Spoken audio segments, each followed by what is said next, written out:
முதலமைச்சர் மு.க. ஸ்டாலின் என்ன சொல்கிறாரு அப்படின்னு பார்த்தோம்னா, அவ்வளோதாங்க, ஸ்டார்ட் பண்ணிட்டாங்க இவங்க. இனி வந்து எல்லாரும் கைது தான் வந்து பண்ண போகிறாங்க. இது எப்படி இருக்குன்னா, டிக்டேட்டர்ஷிப், அதாவது சர்வாதிகாரத்தை வந்து நோக்கி போயிட்டுருக்கு.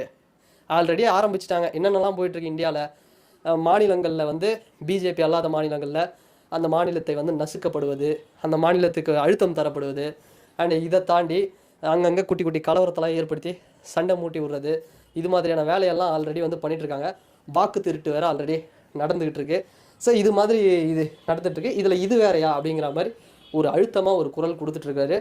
இதில் ஒட்டுமொத்தமாக நம்ம இந்த அப்போசிஷன் இந்தியா அலைன்ஸ் வந்து என்ன சொல்கிறாங்க, ஏங்க அமித்ஷா அவர்கள் கூட தான் 2010 குஜராத்துடைய உள்துறை அமைச்சராக இருக்கும்பொழுது அவர் மேலே வந்து கேஸ் இருந்தது. அப்படின்னா அவர் என்ன கைது செய்யப்பட்டார்? இது மட்டும் நியாயம் இல்லையா? ஏன் அமித்ஷா அப்பா இந்த சட்டத்தை வந்து கொண்டு வர வேண்டியதானே, இதுக்காக பேச வேண்டியதானே அப்படின்னு வந்து சொல்கிறாங்க. பட் இந்த வீடியோவை நீங்கள் ஃபுல்லாக பார்க்கணும் அப்படின்னா ஜனநாயகன் யூடியூப் சேனலில் போய் பாருங்கள். இது மாதிரி நிறைய அரசியல் கண்டென்ட்ஸ் வந்து இருக்குது. அண்ட் இது வரைக்கும் நம்ம சேனலுக்கு வந்து சப்ஸ்கிரைப் பண்ணலாம், மறக்காமல் சப்ஸ்கிரைப் பண்ணுங்கள். அண்ட் தொடர்ந்து உங்கள் சப்போர்ட்டை வந்து கொடுத்துட்டே இருங்க.